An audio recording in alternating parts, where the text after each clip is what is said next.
अच्छा, कल हमने यहाँ तक बनाई थी, तो आगे इसको लेके चलते हैं। एक तो इसको हमने इसके सेंटर में करना है, ठीक है। बाकी ऑलमोस्ट इसका शेडो भी देना है, यहाँ पे ना शेडो लगा हुआ है इसको, तो उसकी भी क्लासेस हैं। हम गेट बूटस्ट्रैप को ओपन भी कर लेते हैं, साथ साथ उसको भी देखते रहते हैं ऐसे। तो इसको हमने देखा था कि किस तरीके से हम बेहतर कर सकते हैं। तो इसको मैंने सेलेक्ट किया, रो के बाद ये इसमें कॉलम्स 4, और इस कॉलम के अंदर एक डिव है, ठीक है। ये कॉलम है इस हाइट पे, अपनी इस हाइट के सेंटर में करना है हमने वर्टिकल इस कॉलम अगली अंदर वाली डिव को, ये डिव को, ठीक है। तो इस कॉलम को हमने क्या किया था, अगर मैं इसको फ्लेक्स कर दूं, अगर आपने बूटस्ट्रैप की क्लासेस देखनी है तो आप ना यहाँ से डायरेक्ट बूटस्ट्रैप की क्लास भी लगा के देख सकते हो। आप आओगे इधर, ये यहाँ पे .cls लिखा हुआ है, वो छोटा सा एक आइकन .cls, इस पर क्लिक करोगे तो यहाँ से आप क्लासेस भी ऐड कर सकते हो इसमें। तो d-flex, ठीक है, इस तरह, ठीक है। और अलाइन आइटम्स सेंटर, ये तो ये 2 क्लासेस लगेंगी इसको, ठीक हो गया। अलाइन आइटम सेंटर और d-flex, ये 2 क्लासेस हमने इनको लगानी है, अपना काम हो जाएगा। तो ये हमारी साइड है, ये कॉल md को, ये और इसको और इसको सेव करते हैं, ये आपका सेंटर में हो गया। इसके बाद शेडो के लिए यहाँ पे डॉक पे चलते हैं कि शेडो सर्च करते हैं कि शेडो भी है यहाँ पे क्या, तो बॉक्स शेडो सर्च क्यों नहीं हो रहा, यहाँ पे नहीं दिखा रहा। चले हम यहाँ से आते हैं लेफ्ट साइड से, ये आएगा आपका इसमें कहीं पे आपका बॉर्डर्स, डिस्प्ले, ओपेसिटी, ये आ रहा है शेडोज, ठीक है। तो यहाँ पे इन्होंने क्लासेस बना के रखी हुई हैं, shadow none, shadow SM, shadow और शेडो LG, ठीक है। ये शेडो नन है, ये SM है, ये LG रेगुलर है, और ये LG है, ये इसके ज़्यादा शेडो है। तो हम सिर्फ और सिर्फ शेडो SM की क्लास लगा के देखते हैं। शेडो SM की क्लास किसको लगाएंगे हम, शेडो SM की क्लास, ये जो अंदर वाली डिव्स है जिसको अभी हमने फ्लेक्स के थ्रू सेंटर में किया, ये जो अंदर मैंने डिव रखी हुई है। CLS में जाके आप यहाँ पे क्लास ऐड कर दें, तो ये आपका शेडो SM, कुछ फ़र्क पड़ गया यहाँ पे, अगर शेडो SM नहीं तो जस्ट शेडो, ये ठीक है, सिर्फ शेडो की क्लास। तो इन डिव्स को, ये जो अंदर डिव्स हैं इस कॉल के अंदर वाली डिव्स, पहली को छोड़ के हमारे पास यहाँ से जिनको राउंडेड है वहाँ पे इसको शेडो, सिर्फ शेडो की क्लास भी लगाते हैं।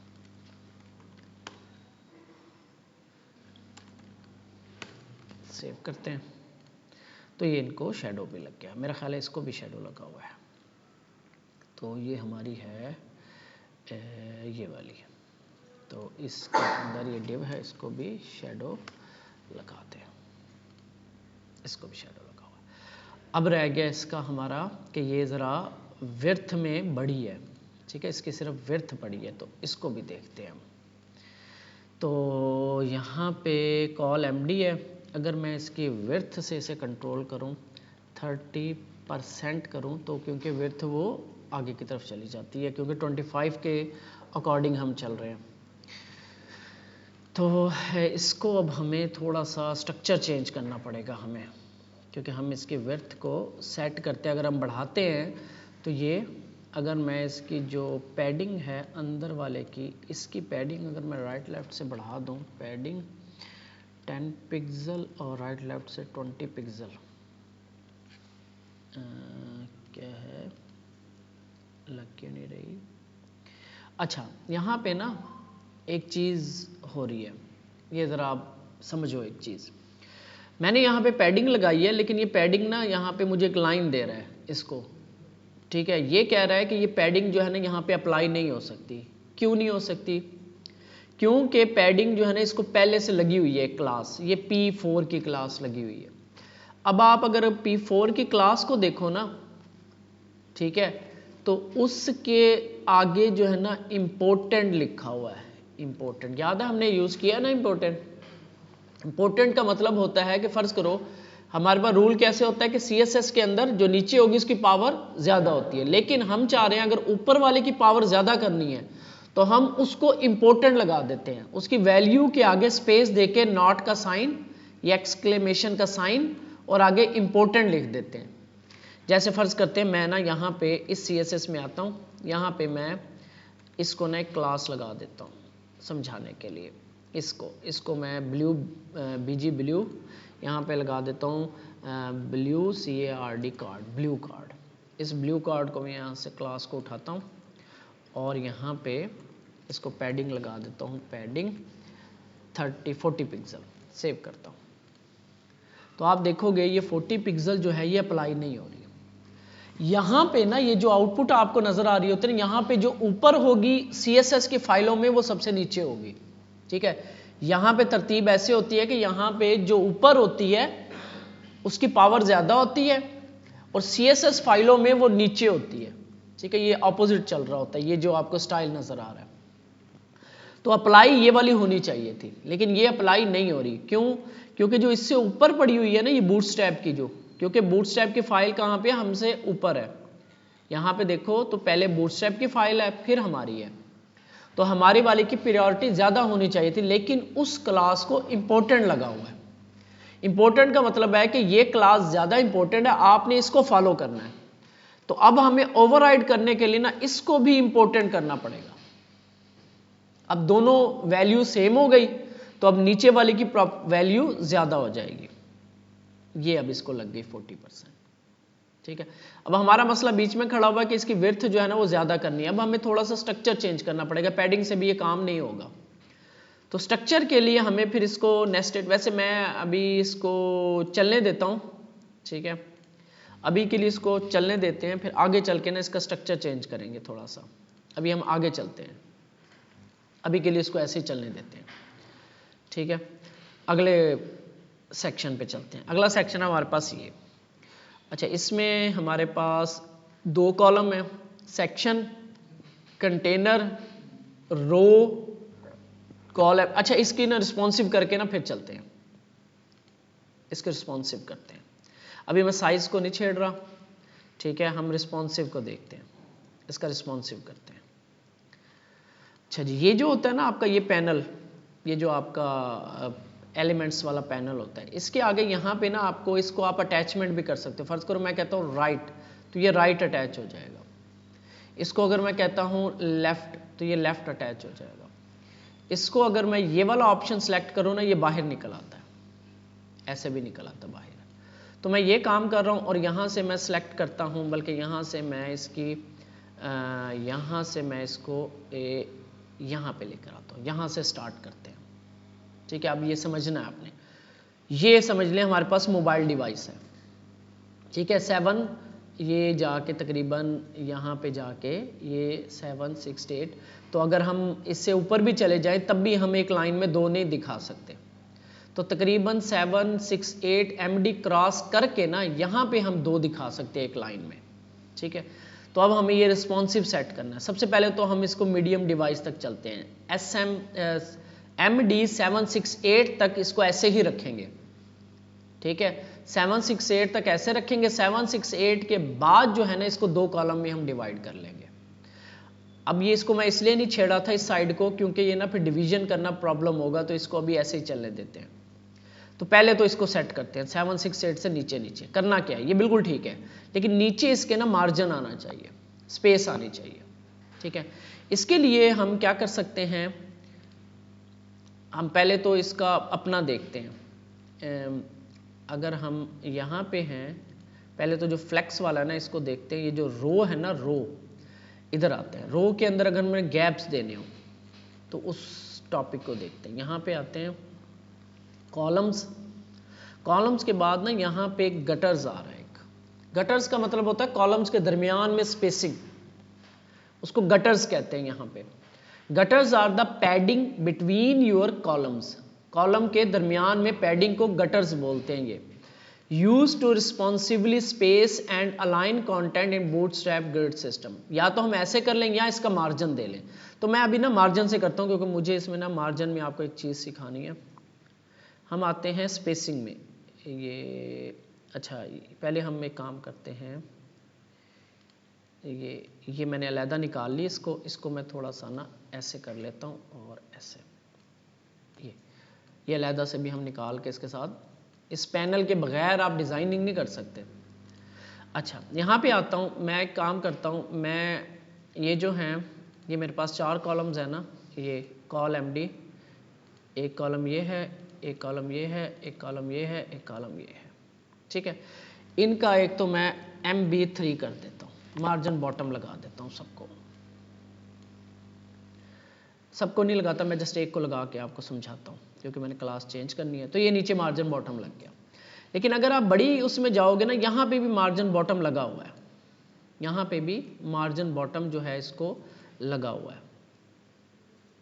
यहाँ पे आते हैं, ये देखो MB3 ये लगा हुआ है।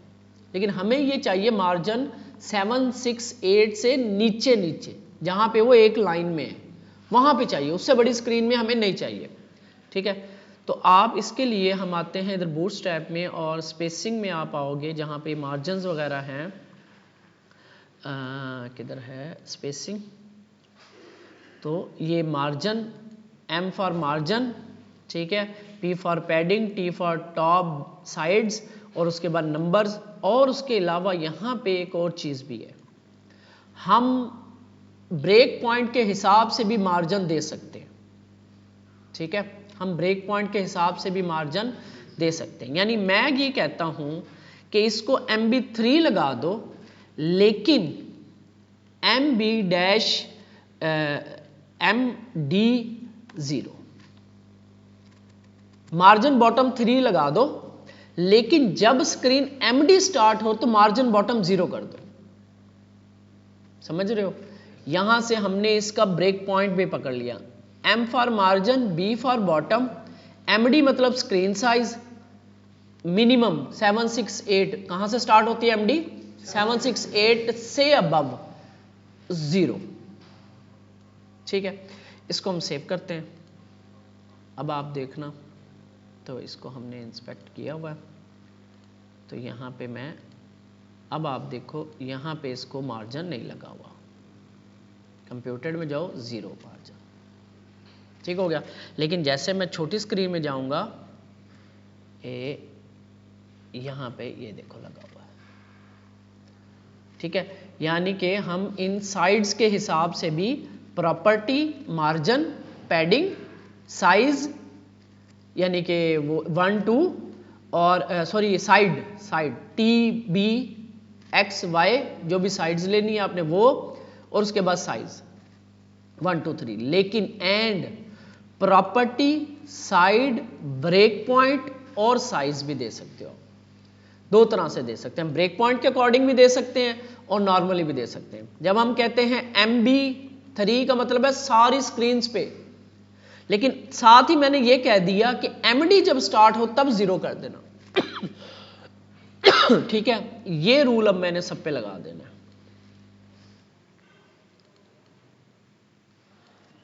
तो ये रूल मैंने सब पे लगा देना, सेव किया, तो यहाँ पे आप आए, सब पे है, तो जब बड़ी स्क्रीन होगी तो ख़त्म हो गया। लेकिन यहाँ पे भी अभी हमारे पास प्रॉब्लम आ रही है। MD जब स्टार्ट हो तो मैं चाह रहा हूँ कि तकरीबन 1200 तक ना 2 कॉलम चलते रहें, ठीक है। तो मैं कैसे कहूँगा इसको, ठीक है, ये चीज़ कैसे हम इसको बताएंगे। तो हमने कहा कि MD पे हमें इसके 2 कॉलम चाहिए, ठीक है। इससे नीचे नीचे हमें जैसे वो चल रही है एक दूसरे के नीचे वो हो, जैसे ही MD स्क्रीन स्टार्ट हो तो 2 कॉलम हो जाए, तो 12 तक़सीम 2 आंसर क्या आएगा? 6। तो अब इसकी हम क्लासेस कर देंगे 6 6 6। देखते हैं ना, ये करके हमें देखना पड़ता है, ये ऐसे हो जाएगा। अब फिर यहाँ पे क्योंकि MD से ऊपर हमारा मार्जिन ख़त्म हो रहा था, तो ये हमें मार्जिन अभी चलाना पड़ेगा, MD पे भी ये चलेगा, अभी ये MD पे भी हमारा चलेगा मार्जिन। अब ये वहाँ पे जाके होगा जहाँ पे हम उसको एक लाइन में कर देंगे, मे बी हम LG पे जाके करें, तो हम इसको जाके यहाँ पे ख़त्म कर देते हैं अभी के लिए मार्जिन, क्योंकि यहाँ पे भी हमें ज़रूरत है मार्जिन की। ठीक हो गया, एक लाइन, 2 लाइन, और तकरीबन 1200 के बाद हम इसको 4 लाइनों पे ले आते हैं। ठीक है, 4 कॉलम में डिवाइड कर देते हैं। तो हम क्या कहेंगे, कॉल डैश 1200 कौन सी है, LG नहीं है, एक्सेल है। LG तो 992 पे है, एक्सेल पे जाके ये कितने पे हो जाए, एक लाइन में, मतलब 4 कॉलम बन जाए, तो क्या आएगा 3। ठीक है, तो अभी देखते हैं कि इससे हमारा काम होता है।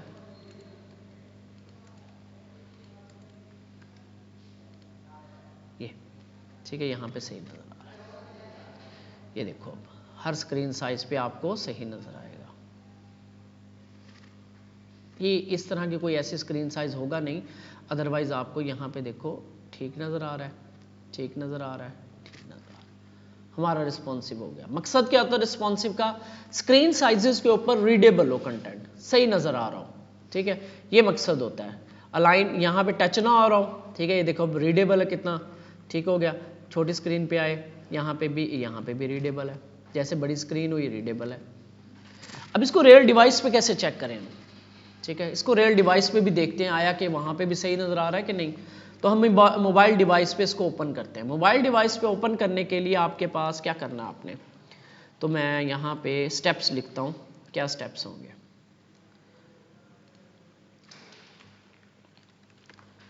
Test responsive design on real mobile device, कोई भी डिवाइस है। नंबर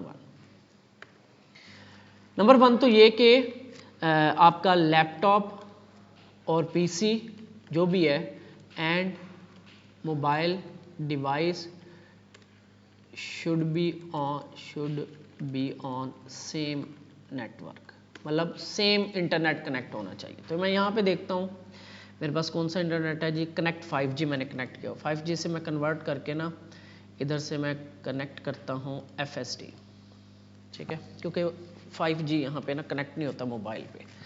तो ये अपने मोबाइल पे मैं यहाँ पे ये FSD मेरे पास कनेक्ट है, ये मैं इसका डाटा ना बंद कर रहा हूँ ताकि FSD, अब यहाँ पे भी FSD है, यहाँ पे भी सेम होना चाहिए, नंबर वन। नंबर टू, आपने IP लेना है इसका, किसका IP, इस लैपटॉप का IP, ठीक है। तो get IP of your computer with the computer, ठीक है। उसका क्या स्टेप है कि ओपन CMD कमांड लाइन, ठीक है, and give command IP config, ये कमांड आपने देनी है। आपने जाना यहाँ पे CMD कमांड लाइन प्रॉम्प्ट, इसको ओपन करना है और यहाँ पे कमांड देनी है IP config की, ठीक है।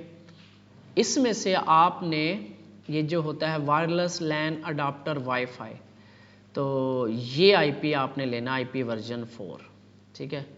Get the IP version 4 address, step 2 में IP वर्जन 4 एड्रेस जो कि है हमारा 192.168.63.254, ये एड्रेस है। अब आपने आ जाना है यहाँ पे, इसके बाद आपने ये एड्रेस ले लिया, इसके बाद 3 आपने आना है on your mobile device open browser and right this address. क्या होगा, आपने ब्राउज़र में आना है और आपने लिखना है http://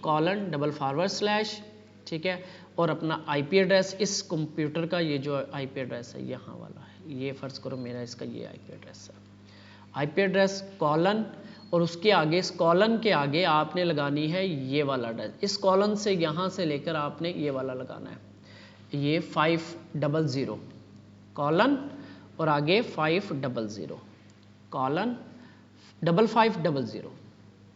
अगर आपका फोल्डर डायरेक्ट चल रहा है, इसके आगे कोई फोल्डर है आपका पास, तो उस फोल्डर का एड्रेस भी इससे आगे आपने वो जो भी यहाँ पे एड्रेस है ना वो डाल देना है। अगर डायरेक्ट इसके बाद index.html है तब आपको इस 500 के आगे कुछ भी लिखने की जरूरत नहीं है।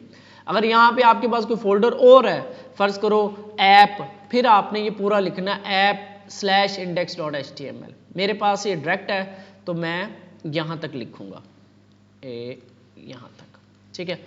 HTTPS नहीं है, सॉरी, ये HTTP है। ट्राई करके देखते हैं। ये मैंने ओपन किया अपना मोबाइल डिवाइस, ठीक है। ये मैं ब्राउज़र में गया क्रोम में, और यहाँ पे मैंने ऊपर जहाँ पे टाइप करते हैं वहाँ पे लिखा HTTP, ठीक है। और उसके बाद क्या है बताओ, कॉलन // हाँ जी 192.168.63.254 कॉलन 5500 और उसके बाद आपने गो के बटन पे क्लिक करना है। ये लो जी, आपकी वेबसाइट ओपन हो गई मोबाइल में। तो यहाँ पे ऑलमोस्ट सही नज़र आ रही है, देख रहे हो। ये यहाँ पे मैंने क्लिक किया, ये मेन्यू मेरा, और ऊपर से अभी उसकी हमने सेटिंग करनी है, ठीक है। लेकिन अभी भी वैसे ठीक है अभी भी, लेकिन ये जो फेसबुक वाले आइकन है ना, ये नीचे आ जाने चाहिए लेकिन ये वाला एरिया हमारा बिल्कुल सही है, देख रहे हो। इसको मैं ऐसे मूव करता हूँ, इसमें देखते हैं, तो इसमें भी ऑलमोस्ट सही नज़र, इसको रिफ्रेश करके देख लें तो इसमें भी आपकी साइट ठीक नज़र आ रही है। ये रियल डिवाइस पे चेक करते रहते हैं। जब आप रियल काम कर रहे होगे तब आपने डिवाइस को साथ साथ एक एक सेक्शन को चेक करते रहना है। क्यों कि अगर एक सेक्शन में कहीं पे प्रॉब्लम आ जाती है ना, तो नीचे जाके ना जब वो नहीं ओपन हो रही होगी ना साइट, तो आपको पता ही नहीं चलेगा कहाँ पे प्रॉब्लम आई है। अक्सर ऐसे होता है कि किसी एक की ना विड्थ ज़्यादा हुई पड़ी होती है, तो क्या होना है, आपका एक तो एजेस के साथ कंटेंट नहीं लगना चाहिए, रीडेबल होना चाहिए, फ़ॉन्ट साइजेस प्रॉपर होने चाहिए मोबाइल के ऊपर, और जो बटन्स होते हैं वो आपके फिंगर के मुताबिक इसको ओपन होना चाहिए। इतने छोटे भी ना हो कि टच ना हो, दो बटन इतने क्लोज भी ना हो कि एक पे क्लिक करें किसी और पे क्लिक हो जाए, ठीक है, और इतने बड़े भी ना हो कि वो ज़्यादा जगह ले लें। तो इसको बड़े, इसीलिए ये फ्रेमवर्क्स यूज़ किए जाते हैं, क्योंकि इन्होंने ये स्टैंडर्ड बना रखा है। अब देखो बिल्कुल कैसे ओपन हो रही है आपकी साइट, बिल्कुल स्टैंडर्ड। अगर यही चीज़ हम करने बैठते तो हमें 2-4 घंटे लग जाते हैं रिस्पॉन्सिव करने में, ठीक है। तो ये अब देखो बिल्कुल एक्यूरेट ओपन हो रही है। यहाँ पे आप बैकग्राउंड इमेज, क्योंकि बैकग्राउंड इमेज बड़ी है तो उसको आप एडजस्ट नहीं कर सकते, वो जैसे आ रही है बस ठीक है। इसके बाद आपका ये मेन्यू ठीक हो गया, और अब मैं इसमें कुछ चेंज करूँगा तो आपको ये लाइव यहाँ पे अपडेट होता नज़र आएगा। फ़र्ज़ करो मैं मेडी लैब के आगे कुछ लिख देता हूँ, मेडी लैब आगे मैं कुछ ये डाल देता हूँ। अब जैसे ही मैं सेव करूँगा ये देखना अपने आप लोड होगा, ये देखो, ठीक है। जैसे ही मैं लोड कर रहा हूँ यहाँ पे अपने आप अपलोड, जैसे ही चेंज आप करोगे तो ये आपको यहाँ पे उसी टाइम अपडेट करेगा। ये अक्सर जब हम डिज़ाइन कर रहे होते हैं, जो डिज़ाइनर होते हैं उन्होंने इस तरीके से मोबाइल्स, टैबलेट्स यहाँ रखे होते हैं साथ, ठीक है। तो वो साथ साथ देख रहे होते हैं, चेंजेस कर रहे पे, लैपटॉप पे ठीक नज़र आ रहा है, डेस्कटॉप पे ठीक नज़र आ रहा है, आपकी जो दूसरी डिवाइस है उस पर ठीक नज़र आ रहा है। जो बड़ी कंपनीज है ना वो इस तरीके से सेटअप उनका ऐसे पड़ा होता है ताकि बार बार साथ साथ देखते रहते हैं, क्योंकि यहाँ से जैसे मैंने कुछ चेंज किया यहाँ रिफ्रेश हो जाएगा, ठीक है ना, अपने आप रिफ्रेश हो रहा है। यहाँ पे अभी मैं कोई और भी चेंज करता हूँ, जैसे कि ये बूटस्ट्रैप का मैं बूटस्ट्रैप ABC लिख देता हूँ, इसके आगे सेव किया, ये देखो ABC, वहाँ पे यहाँ पे ये आ गया ABC। तो ये आप इस तरीके से इसको कर सकते हो, ठीक है, इसको आप टेस्ट कर सकते हो। तो ये इसके स्टेप्स हैं। क्या करना है, आपने दोनों को सेम नेटवर्क पे कनेक्ट करना है, मोबाइल भी और आपका PC भी सेम नेटवर्क पे कनेक्ट हो। उसके बाद आपने कंप्यूटर का IP एड्रेस लेना है, उसके लिए आपने कमांड लाइन ओपन करना है and give command IP config, ये कमांड है, ये दोगे तो IP वर्जन 4 वाला एड्रेस लेना आपने, और वो होता है इस कैटेगरी के अंडर वायरलेस लैन नेटवर्क। अगर वायरलेस लगा हुआ है, अगर केबल लगी होगी तो उसको और नाम आ रहा होगा। तो यहाँ पे आपने कुछ ये चीज़ सर्च करनी है, IP वर्जन 4, ठीक है। ये अडॉप्टर्स लगे होते हैं, अभी मेरे पास एक अडॉप्टर चल रहा है, तो यहाँ पे आपके पास जो अडाप्टर एक्टिव होगा ना उस पर, और ये मोस्टली 192 से स्टार्ट हो रहे होते हैं एड्रेस, 192.168 ऐसे स्टार्ट हो रहे होते हैं, और उसके आगे ये जीरो वाला नहीं होता, ये आपका होता है सबनेट मास्किंग होती है, ये आपका होता है गेटवे। ये जो एड्रेस है ना ये इस डिवाइस का एड्रेस है। 192.168.63.1 जो है ना ये इस डिवाइस का एड्रेस है, ये गेटवे होता है। इसने फिर आगे जो भी डिवाइसेस कनेक्ट है ना उनको ये आईपी एड्रेसेस दिए हुए हैं। आप मेरे पास 254 है, आपके पास 253 हो सकता है, किसी के पास 250 हो सकता है, किसी के पास क्या होगा। तो ये आपने इस तरीके से, फिर आपने क्या करना है, उस आईपी एड्रेस का पता लग गया आपको, आपने मोबाइल में जाना है, ब्राउजर ओपन करना है, वहां पे इस तरीके से आपने यूआरएल लिखना है http:// वो आईपी एड्रेस, उसके आगे कॉलन, ये जो 5500 आपका ये लिखा हुआ आ रहा होता है, ये लाइव सर्वर जब चल रहा होगा तब आपका आएगा, ठीक है, 5500, उसके बाद /index.html, ये लिखने की जरूरत नहीं है क्योंकि पहली फाइल यही ओपन होती है। अगर आपका आगे कोई फोल्डर है तो उस फोल्डर का नाम आपको लिखना पड़ेगा, वो आपको यहीं से पता चलेगा एड्रेस का। इसलिए मैं कहता हूं कि एक मेन फोल्डर बनाओ, उसके अंदर मेन इंडेक्स फाइल, उसके आगे फिर आप एसेट्स और ये चीजें सेटिंग करके चलो, ठीक हो गया। तो इस तरीके से आप मोबाइल डिवाइसेस पे, अपने रियल डिवाइसेस पे आप इसको टेस्ट कर सकते हो।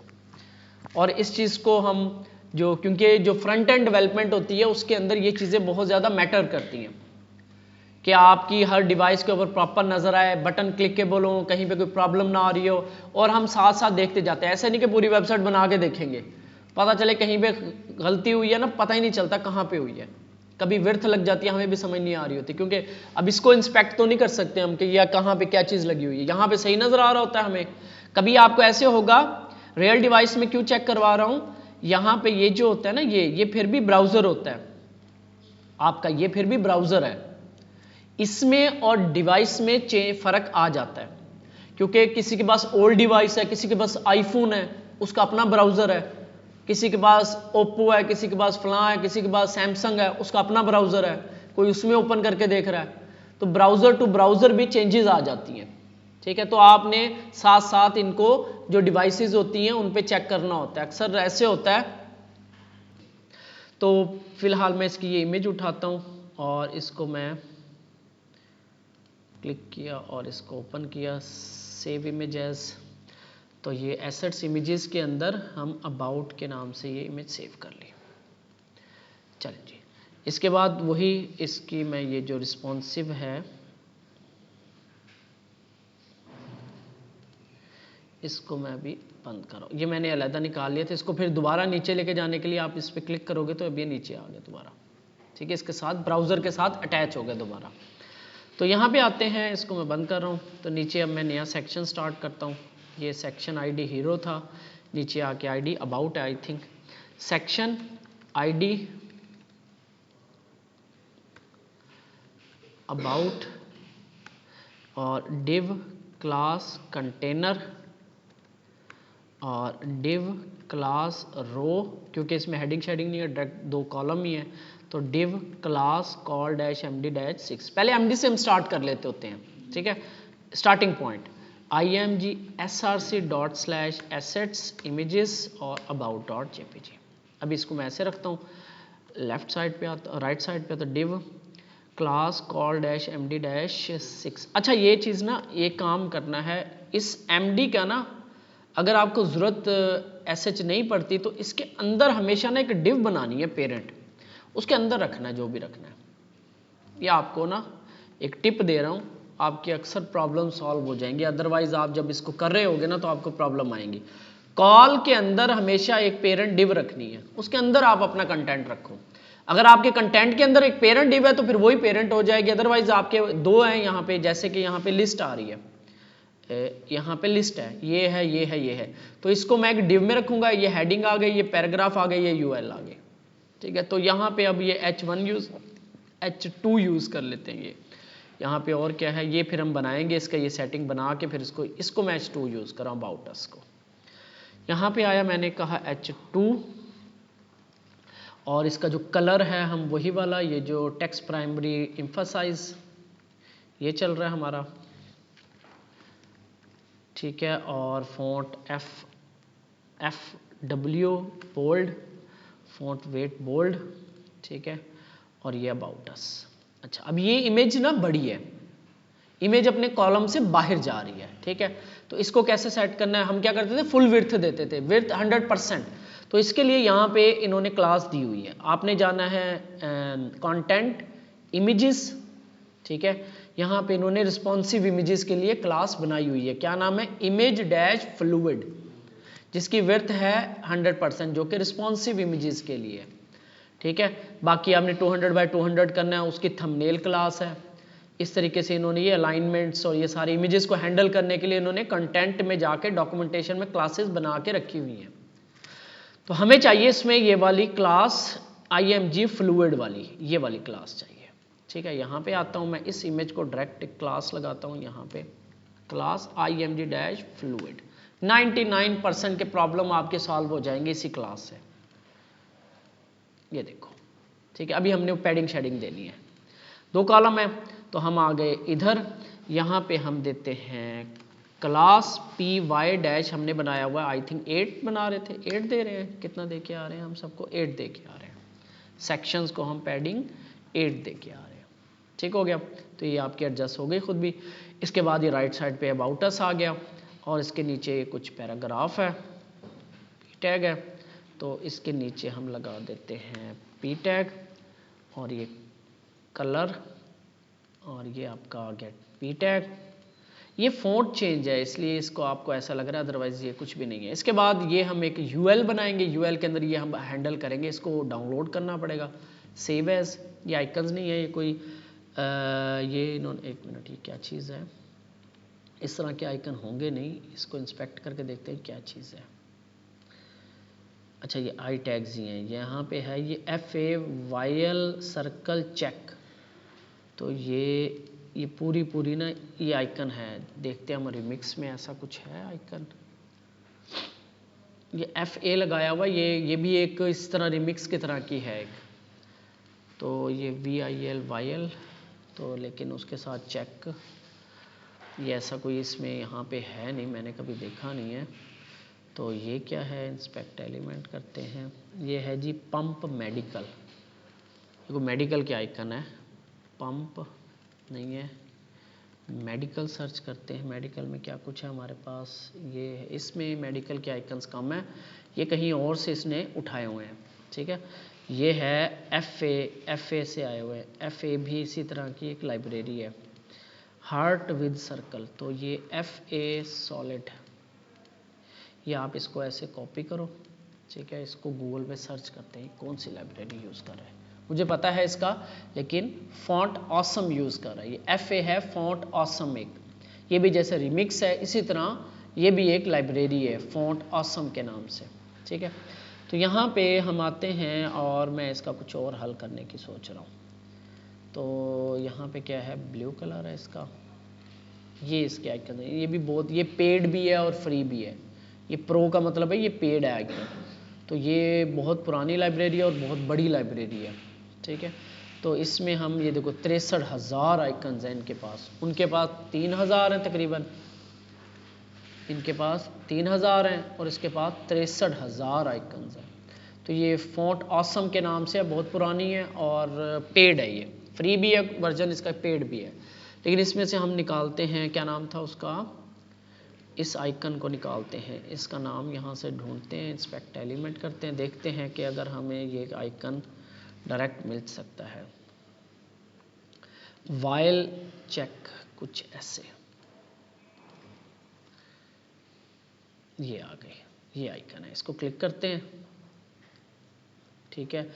और मैं चाह रहा हूँ इसको बगैर मतलब इसको इंस्टॉल किए हम यूज़ कर लें, तो इसके लिए मुझे रिज्यूम कर रहा हूँ ताकि सब कुछ रिकॉर्ड हो जाए जो हम कर रहे हैं। ये मैं अपना ट्रिक लगाने की कोशिश कर रहा हूँ कि इसका जो ये कलर है ना, ये एक्सेंट कलर, इसको कॉपी किया, यहाँ पे आया और इधर ला के पेस्ट कर दिया। ये क्या, ये मैंने क्या कर दिया, ये कुछ और है, ये एंगल है, कलर ये आ रहे हैं, कस्टम कलर नहीं दे सकते हम, पिक योर ओन कलर, हाँ यहाँ पे, तो यहाँ पे हम इसकी चेंज करके करते हैं हेक्सा वैल्यू ये वाली, और यहाँ पे अपना कलर पेस्ट करते हैं, नहीं आया, दोबारा कॉपी करें, क्या था 1977CC, तो ये हम क्लिक किया मैंने, यहाँ से हम इसके टाइप चेंज करके हेक्सा कर लेंगे। तो यहाँ पे क्या था 1977CC, बस ये छोटे बड़े का नहीं होता, ठीक है। ये कलर है, तो ये कलर आ गया आपका। तो यहाँ पे कहीं पे देखो डाउनलोड करने का ऑप्शन है। अच्छा, साइज़ इसका ये है, ये है, ये है, LG XL ये है, तो ये 2X साइज़ इसका, इससे छोटा भी शायद हम कर सकते हो। तो ये इसकी पोजीशंस हैं, ये एंगल्स हैं, और ये क्या है, ये इस तरीके से है, इस तरीके से है, इस तरीके से है। तो हमें ये वाला चाहिए, क्लासिक वेब ऑसम SVG, हमें ये SVG कोड चाहिए, ठीक है। तो क्लिक कॉपी किया मैंने, देखते हैं ये हमारा काम होता है। तो ये आगे हम इस डिव के नीचे p टैग के नीचे हम आते हैं कि UL के अंदर LI, और LI के अंदर पहले ये आइकन डाल के देखते हैं क्या आता है हमारे पास आउटपुट। तो ये कुछ आ गया है लेकिन काफ़ी छोटा है, तो इसका साइज़ यहाँ पे ऑप्शन होगा। SVG बेसिकली क्या होता है, वेक्टर ग्राफिक्स। तो यहाँ पे साइज़ इसका हम दे सकते हैं, यहाँ पे होगा, ये विड्थ और हाइट आ रही है, तो ये हम कर देते हैं 100x100, सेव करते हैं। तो ये आपका टाइम बच गया हमारा, हम पूरी रिमिक्स को लाइब्रेरी डालते। तो एक तरीका ये है। तो हमें यहाँ पे चाहिए ऑलमोस्ट 50x50 का। SVG क्या होता है जी, दो तरह के मैंने बताया था ग्राफिक्स होते हैं, एक होता है बिटमैप ग्राफिक्स और एक होता है वेक्टर ग्राफिक्स। बिटमैप ग्राफिक्स की ये एग्जांपल है जो बिट से बनते हैं, कलर से बनते हैं, और ये होते हैं वेक्टर ग्राफिक्स जो कि मैथ से बनते हैं, मैथमेटिकली बनते हैं।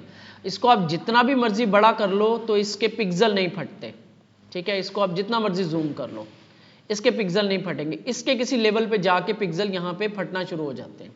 इसको मजीद हम यहाँ पे कर नहीं सकते जूम, तो आप इसको जूम करोगे तो इसके पिक्सल देखो ख़राब होना शुरू हो गए। ये होते हैं बिट मैप ग्राफिक्स, और ये होते हैं वेक्टर ग्राफिक्स जो मैथ से बनते हैं, जो नंबर से बनते हैं। तो ये सारा, ये देखो ये सारा नंबर लिखा हुआ है, ये एंगल्स होते हैं ऐसे ऐसे ऐसे ऐसे ऐसे ऐसे करके, इस तरीके से कलर्स वगैरह ये चीज़ दी होती है। तो इसमें ये पूरा का पूरा इसे कहते हैं SVG code, scalable vector graphics. जैसे JPG है, JPG का क्या है, जॉइंट ग्राफिक्स, कुछ ऐसे है। तो SVG होता है स्केलेबल वेक्टर ग्राफिक्स। तो हमने उसका SVG कोड ले लिया। ये SVG हम रिमिक्स का भी ले सकते हैं, किसी पे भी क्लिक करें, यहाँ पे SVG डाउनलोड करना पड़ता है, कॉपी SVG ये कोड है। तो मैंने इसी को ही एडिट करके और इसका SVG कोड ले लिया। एक तो हमारा ये काम हो गया, बगैर हमें ऐड किए ही हो गया। लेकिन इसमें कंट्रोल कम होता है। अब इसका कलर चेंज करना होगा तो इसमें इन्होंने अच्छा कंट्रोल दिया हुआ, ये कलर भी चेंज हो जाए, ये पड़ा हुआ फिल कलर, ठीक है। तो ये हमारे पास आ गया SVG। इस SVG फॉर्मेट डॉक्यूमेंट, SVG के बाद क्या है हमारे पास, चले पहले ना हम तीनों आइकन्स ले आते हैं। कि ये था आइकन हमारे पास, दूसरा कौन सा था, ये क्या नाम था इसका, पंप, ये वाला। तो ये मेडिकल पंप, इसको कॉपी करते हैं। तो ये हम इसकी सेटिंग्स देख लें। तो ये है, कलर चेंज किया था और हमने 2x किया था, बस ये किया था ना, और तो कुछ नहीं किया, बस ठीक है। तो यहाँ पे हम सर्च करते हैं ये वाला आइकन, ये आ गया, इसे क्लिक किया तो हम आगे 2x सेलेक्ट कर दिए, कलर्स में गए, हमारे पास कलर, यहाँ पे इसका कोड चेंज किया तो 1977CC ये हमारा कलर है, 2x किया और इसके बाद SVG सेलेक्ट किया और क्लिक किया, इस पर कॉपी हो गया। इसके बाद हम आए नई LI में और यहाँ पे लाके ये पेस्ट कर दिया, और इसकी जो हाइट और विड्थ, ये इतना लंबा कोड होता है, ये शुरू में इसकी हाइट विड्थ 50x50 कर दी।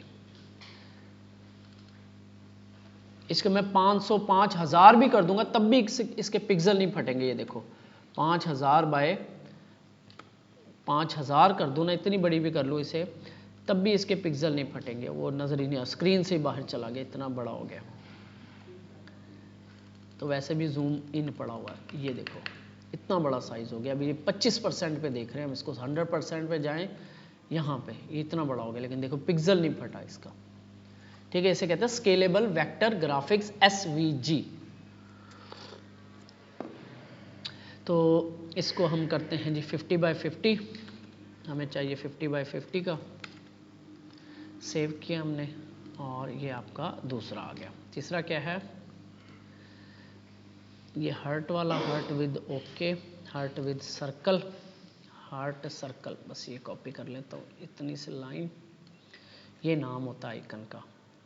क्लिक किया, यहाँ पे सर्च किया, ये आपके आ गया हार्ट सर्कल। क्लिक किया और कलर हम यहाँ से ले लें, इसका रूल चेंज करके हेक्सा 1977CC, ठीक है, ये कलर है हमारा, और 2XL, और यहाँ पे क्लिक किया ये, और ये 3rd LI में। ये चीज़ें होती हैं जो ये मैं कर रहा हूँ, ये कोई ट्रेनिंग नहीं होती इनकी, ये कोई सिखाई नहीं जाती, ना कहीं पे आपको समझ आएंगी, ये खुद का एक माइंड सेट होता है, अपनी एक क्रिएटिव, अपना नॉलेज होता है, ये अपना एक्सपीरियंस होता है। ये चीज़ें कोई सिखा नहीं सकता ऐसे, ये प्रॉब्लम के साथ आती हैं। प्रॉब्लम आई जैसे, हमने उसका एक सोल्यूशन कर लिया। तो ये हमारे आइकन 3 जो थे इसके पूरे हो गए, ठीक है। अब इसके ऊपर UL की ना ये आ रही है आपको लिस्ट स्टाइल वाली, तो ये पहले हम ख़त्म कर लेंगे। इसकी मेरा ख्याल क्लास शायद हो, लिस्ट स्टाइल की क्लास है ना, इसमें है लिस्ट स्टाइल की क्लास भी होगी, कहाँ पड़ी होगी, लिस्ट पे चलते हैं, कहीं पे सर्च करते हैं, अभी क्लासेस होगी कहीं ना कहीं पे इसकी क्लास। हाँ वो लिस्ट अनस्टाइल्ड क्या, अच्छा अब ये क्लास एक तो हमारे पास हमने वो इंस्टॉल कर लिया है, तो हमें वो खुद ब खुद दे भी देगा। क्लास लिस्ट, यहाँ से आपके पास इसकी लिस्ट से रेलिवेंट क्लासेस आ जाएंगी। तो अनस्टाइल्ड ये आ गई, ठीक है जी, ये क्लास है। सेव करते हैं तो हमारी ये ख़त्म हो गई, ठीक हो गया। क्लासेस इतनी ज़्यादा हैं कि याद करना मुश्किल हो जाता है। इसके बाद आपके पास आ जाएगा, ये हेडिंग है, H4 कर लेते हैं इसको हम, और ये P टैग है। तो क्योंकि ये हमें फ्लेक्स करना पड़ेगा, अब इसमें कॉलम बनाने की ज़रूरत नहीं है, फ्लेक्स एक साइड पे ये, एक साइड पे ये, तो हमें ये जो है इस SVG को यहाँ से कट करते हैं और इसको एक डिव में रखते हैं ऐसे, और दूसरी डिव के अंदर हम ऐसे, और इसके अंदर H4, और उसके अंदर ये जो टेक्स्ट थी ये, और लेकिन इन दोनों का हम LI को लगा लेंगे फ्लेक्स, ठीक है। फॉर्मेट डॉक्यूमेंट, और इसके नीचे एक P टैग,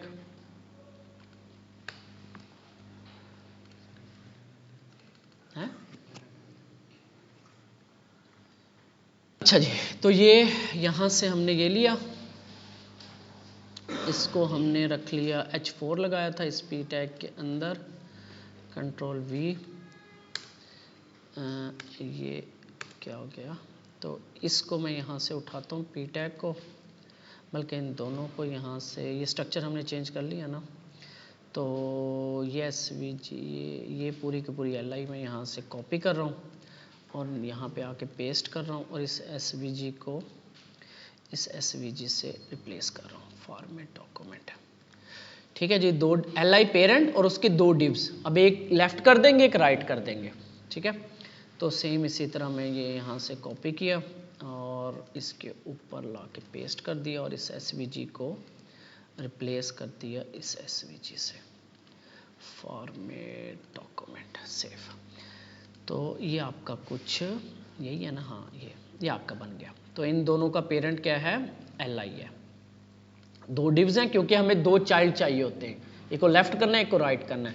एक में मैंने आइकन कर दिया, एक में मैंने वो कंटेंट कर दिया, और LI को यहाँ पे मैं CLS में जाऊँ और यहाँ पे D-फ्लेक्स की क्लास लगा दूंगा, ठीक है। ये फ्लेक्स की क्लास आ गई, और यहाँ पे गैप की क्लासेस भी हैं, ये अब लगा के देख सकते हैं। तो ये गैप 3 में मुझे ये सही लग रहा है, ये 2 क्लासेस लगेंगे LI को, ये बूटस्ट्रैप की क्लासेस आ रही हैं, ये जैसे हम इंस्पेक्ट एलिमेंट करके देखते हैं ना कि कैसी लग रही होंगे। इसके बाद ये 2 क्लासेस मैं यहाँ से कॉपी कर लेता हूँ और ये जाके LI को लगा देता हूँ, फिर अगला काम देखते हैं। ये li, क्लास ये आ गया और इसको मैंने किया कॉपी। अच्छा एक चीज़ और आपको यहाँ पे ट्रिक बताता हूँ, अगर आपने मतलब मल्टीपल हमने लगाने हैं तो आप ऑल्ट प्रेस करोगे ना, ऑल्ट, तो आप यहाँ पे क्लिक करोगे, ये कर्सर आपके मल्टीपल हो जाएंगे। एक मिनट, यहाँ पे आया, मैंने यहाँ पे प्रेस किया ऑल्ट, यहाँ पे प्रेस किया ऑल्ट और यहाँ पे प्रेस किया, स्पेस दी, तीनों पे काम हो रहा है, ये भी चल रहा है, ये भी चल रहा है, ये भी चल रहा है। क्लास ये यहाँ पे भी कर्सर लग गया, is equal to control V, ये एक एक्स्ट्रा यहाँ पे हमें लग गया, सेव।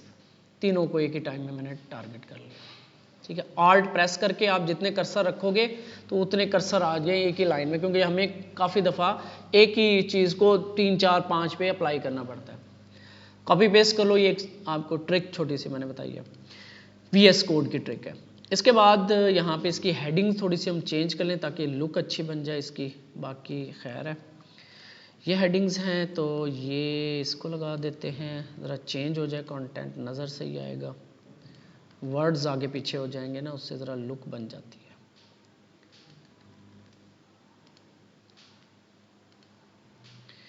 तो ये आपका आ गया ये, ठीक है। अब इसका जो फ़ॉन्ट साइज़ है ना वो छोटा है, यहाँ पे हमारे पास पड़ा, हालांकि हमने H4 यूज़ किया तो हमें ये फ़ॉन्ट साइज़ देना पड़ेगा। तो यहाँ पे आता हूँ, मैं इसको सिलेक्ट करता हूँ यहाँ पे, और कलर भी वही है, वो ब्लू वाला कलर चल रहा है, सबटल वाला, ठीक है।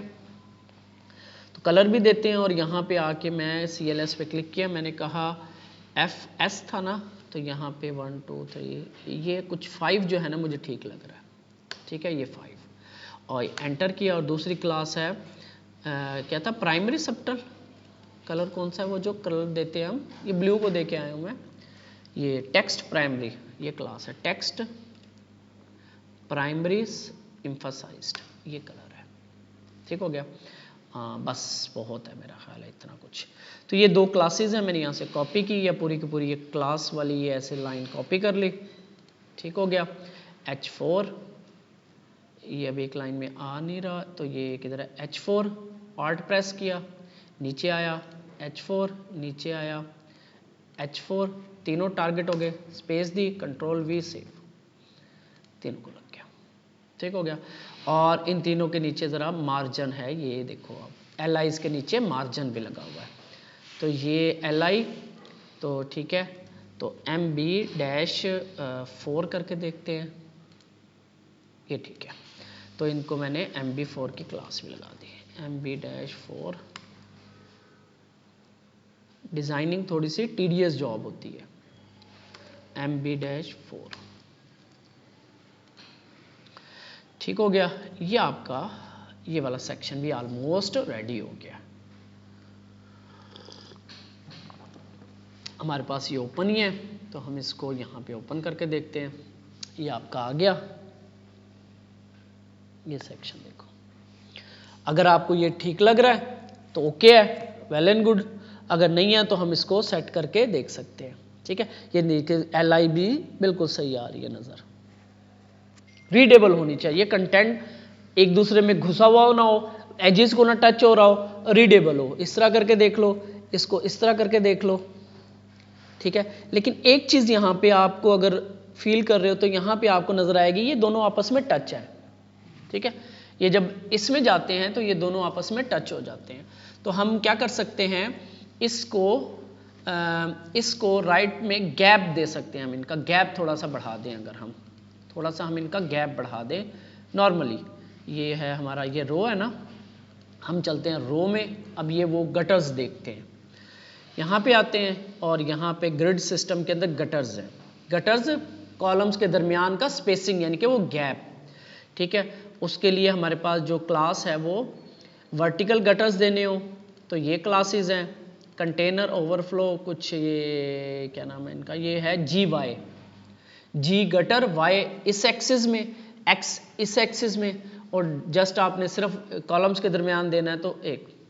तो यहाँ पे जो क्लास है ना वो मैं वैसे लिख देता हूँ, तो ये आपने लगानी होती है, ये रो पे लगेगी ये क्लास, क्योंकि फ्लेक्स इधर लगा हुआ है ना, तो यहाँ पे G- फर्ज करते हैं मैं 2 कर देता हूँ, सेव करता हूँ, तो अच्छा ये कम हो गया, 2 थोड़ा है, 2 की जगह मैं यहाँ पे क्लास लगा देता हूँ G-3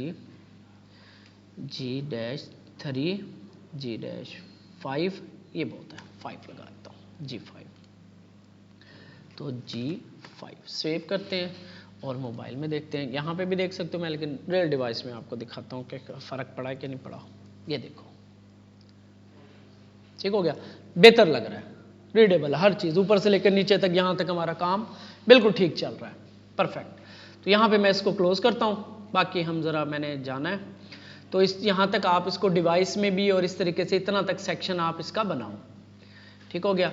मज़ीद फिर ये कल हम इसको देखेंगे, पोजीशन से लगा हुआ ये वाला, पोजीशन से लगाएंगे इसको, फिर ये वाला भी देख लेंगे, इसको भी सेट कर लेंगे, और ये फॉर्म्स के अंदर हम फॉर्म्स भी पढ़ लेंगे। तो जैसे जैसे हम इसकी प्रॉपर्टीज़ पढ़ते जा रहे हैं, ये सारी हम इसकी प्रॉपर्टीज़ पढ़ रहे हैं, अलग-अलग से पढ़ा के फिर करवाऊंगा तो नहीं समझ आएगी। जैसे अभी हमने गटर्स देख लिया, इस तरह हमने इमेज का देख लिया, फ्लूइड देख लिया, बैकग्राउंड कलर देख लिया, कलर देख लिया, इस तरीके से हम इसकी प्रॉपर्टीज़ पढ़ते जाएंगे। जैसे जैसे ये यूज़ होता रहेगा ये भी हम पढ़ते रहेंगे, ठीक है। हेल्पर क्लासेस हैं, कुछ हम देख लेंगे, कुछ हम पढ़ते जा रहे हैं। जैसे हमने यहाँ पे बॉर्डर देख लिया, कलर्स देख लिया, फ्लैक्स देख लिया, डिस्प्ले फ्लैक्स कर रहे थे हम, ठीक है। यहाँ पे हमने ओपेसिटी भी देखी थी, वो जो लगाई ओपेसिटी 50-70। इसके बाद हमने यहाँ पे शेडोज़ भी देखा, साइजिंग देख लेंगे, स्पेसिंग देख ली हमने, टेक्स्ट देख लिया, वर्टिकल अलाइनमेंट ये होती हैं उसमें फ्लैक्सेस में जाके आती हैं, विजिबिलिटी हिडन ये इसमें ये है, ये जी इंडेक्सिंग ये उसकी क्लासेस है यहाँ पे। तो इन्होंने जो जो चीज़ें हो सकती हैं पॉसिबली एक वेबसाइट के अंदर उसकी क्लासेस बना के रखी हुई हैं। लेकिन फिर प्रॉब्लम आ जाती है ज़रूरत का, जहाँ पे हमें मार्जिन 20 पिक्सल नहीं 100 पिक्सल चाहिए, वो यहाँ पे नहीं है। उसके लिए फिर हमें 100 पिक्सल की अपनी क्लास बनानी पड़ेगी, उसको हम कह रहे होते हैं एक्सटेंड करना, ठीक है। अभी हमने ओवरराइड नहीं पढ़ा कि एक कलर, जैसे अभी मैं ब्लू कलर लेके चल रहा हूँ ना बटन का, मैं यही लेके चलूँगा, आगे चल के इसको हम ओवरराइड करेंगे, इस कलर को ओवरराइड कैसे करना है तो वो भी हम देखेंगे, ठीक है। अभी हम इसका जो ब्लू कलर है, जो प्राइमरी कलर है वही लेके चल रहे हैं, इसका अभी हमने ये वाला कलर करना है, ठीक हो गया। तो ये भी और ये भी, ठीक है, ये हमने वही वहीं से वही उठा लिया, वो जो हमारा ऑफिशियल कलर चल रहा है ये वाला 77 वाला 77 CC वाला, ठीक हो गया। तो इस तरीके से आपने इसको बनाना है।